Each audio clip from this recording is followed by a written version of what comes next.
I am so happy to welcome Brad Hargreaves, founder and editor-in-chief of Thesis Driven. Welcome, Brad. Thank you so much for having me on today. Oh, thanks for joining us so bright and early in the morning. I appreciate it. Bright and early. Happy to be here. Thank you. All right, so should we get it out of the way? We've noticed that we've got these really incredible spinny chairs, and we just need to get it out of our system. Ready? Right. Ready? Let's go. 1, 2, 3. Go. Oh, my God, that was so good. I hit the mic. It's okay. It's all right. Brad, it's so good to see you. Brad, have you been to It's great to Blueprint be on. before? Yes, I've been to a number of Blueprints Really? before. I think I may have been to all the Blueprints. Really? Ooh, you're an OG. Yeah. I feel honored. Wonderful. Last time I saw you was in May, right? At the NAIOP New York City PropTech Competition. Yes, that is right. Absolutely. Where you were a judge. And that was fun. That was a lot of fun. I like judging. Yeah. Really? Yeah. Like A little judgy. you a little judgy? Yeah, a little bit. Okay. That's okay. It's all right. A little discerning. For tech companies. Sure. My job. Yeah, of course. So yeah, you were a judge at the Brooklyn Law School. Great contestants that were pitching. So it was good to see you then. And it was I can't believe we're here. We were talking about Blueprint then, and here we are. Here we are. Yeah. Bright and early. Yeah. So Brad, I recently saw that you launched your top 100 list. Yes, we did. I love this. Tell me more about it. Yeah, so got together with a couple of other, I'd call them independent journalists, people like Daniel Schmergel, who used to run LoopNet, Hitan Samtani, who's at 1031 Media, Franco Ferrato, who runs PropMoto, and said, let's put together a list of the 100 people who are doing the most to move innovation in the built world forward. And that's kind of a highfalutin way to say it, but we said it that way intentionally. It's not just a tech list. Obviously, there are some tech people on it, Sure. but we also wanted to include architects, designers, developers, investors, people who are playing other roles in shaping the future of the built world. So we released numbers 51 through 100 yesterday on Tuesday. Yeah. And we'll be releasing 16 through 50 on Friday, and then the top 15 on Monday. Oh, I'm so excited to see this. No, but I love it. And I love your focus on innovation and not just technology, because I do think that happens often in our industry. People become so fixated on the tech and don't recognize that just innovation itself, right? Whether that's a different way of thinking or operating or designing or building, whatever that may be, can push the needle just as much. Absolutely. Well, I mean, to give an example, tomorrow we're running the Vision Stage, which is part of the Blueprint show here. And one of the things that, Martin and the Blueprint team came to me as, editor of Thesis Driven and said, we'd love to do more that's not just about prop tech, but focused on innovation in real estate writ large. Go find a handful of developers, people from the more traditional, when I say traditional real estate industry, to talk about what they're doing and how they're innovating. So we brought on Rich Rodriguez, who led the construction of the Burj Khalifa, the largest tower, the tallest tower in the world in Dubai. Casey Roloff, who is the founder of the city of Seabrook, one of the most successful, it's incredible, one of the most successful new town developments in the United States, really crafted in a new urbanist model. And Damon Hemmerdinger, who's doing a really incredible adaptive reuse project on the north end of Charlotte, really rebuilding a decent chunk of the north side of that city called Camp North End.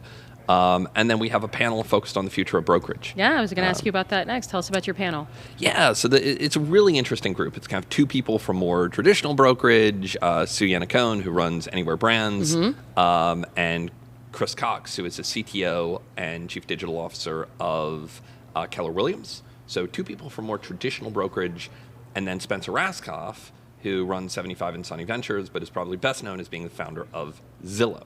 And obviously there's been a lot of disruption, change in the residential brokerage industry with the settlement rolling out on August 17th. Right. A lot of open questions still of what impact does that have? I mean, quick summary is you can no longer put in the MLS that a seller's agent, a listing agent, will pay a buyer's agent commission. So that's effectively decoupled those two commissions, given consumers a lot more negotiating power. There's been some other changes rolled out as well, such as you have to have a buyer's agreement, agent agreement signed before you see your first house. if you're going to be represented by a buyer's agent. So a lot of little changes. Yes. A lot of startups are thinking, hey, this is an opportunity to finally come in and disrupt the residential brokerage industry. I mean, the U.S. has far higher brokerage fees than a lot of other countries around the world. Is this going to be a reset, and what does that do to the industry? What does that open up any opportunity? So it should be a fun conversation tomorrow on the plenary stage.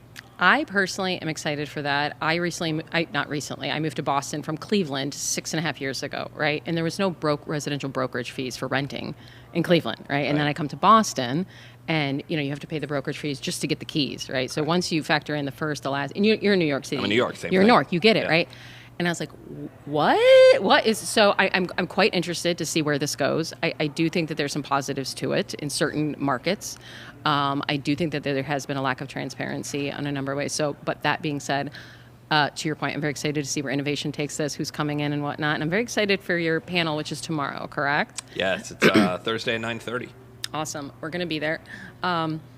Tell us about what's coming up with Thesis Driven. You guys have any cohorts coming up? You guys have been doing, I really love what you guys have been doing with the cohorts. Yeah, so one thing we started doing this year is launching more education. So we cover the real estate world, innovation in the real estate world writ large. We saw that many of our readers were coming from PropTech, coming from other industries, now working or building in real estate, or they want to get into real estate development themselves, but don't have a traditional real estate background. So we've been teaching those fundamental topics. So we have 2 courses. One is Fundamentals of Commercial Real Estate, where we teach things like GP-LP structure, waterfalls, debt structures, days in the lives of all the different people who are a part of a real estate development project. So if you're, say, a product manager or a inside salesperson at a real estate tech company, understanding those profiles and what motivates them is really, really important. So that course we launched earlier this year. It's, we pretty much kick off a new cohort of students every month. We have online, and we also do it in person in New York City. And then we have a second course that we launched this summer called Fundamentals of Capital Raising, specifically for real estate sponsors. So going out and raising from family offices, institutions, private equity, high net worth for new real estate projects and JVs. Brilliant. Certainly at CRE Unplugged, we're all about increased education. I'm looking at Ryan over there, my co-host off the screen. But to your point, I think our industry is one of the best industries to work in. It is the largest asset class in the world. But if you're not traditionally from the industry, it can be really tough to understand everything that's going on. I think one of the things about not only your cohorts, but your writing that I at least appreciate, that I think newcomers would, is that you also focus on the different personas and the players within the industry as well, which I think is critical. So kudos to you guys for educating those. If you are interested in learning more about commercial real estate, please look into not only Brad's Thesis Driven newsletter, which I think is one of the best written newsletters out there on commercial real estate today, but your cohorts as well. Education is key, virtual, live in New York City. So yeah, when you leave anything, parting words to our listeners here in Las Vegas? I'm super excited for Blueprint. It is a pivotal time for the real estate innovation world writ large, and should have some really good conversations here. Excited to be a part of them. Thank you so much for joining us, Brad. It's so good to see you, Absolutely. And we'll see you on stage. Thanks, Brad. Brad Hargreaves, everyone, co-founder and editor-in-chief of Thesis Driven. Thanks, Brad. Thank you.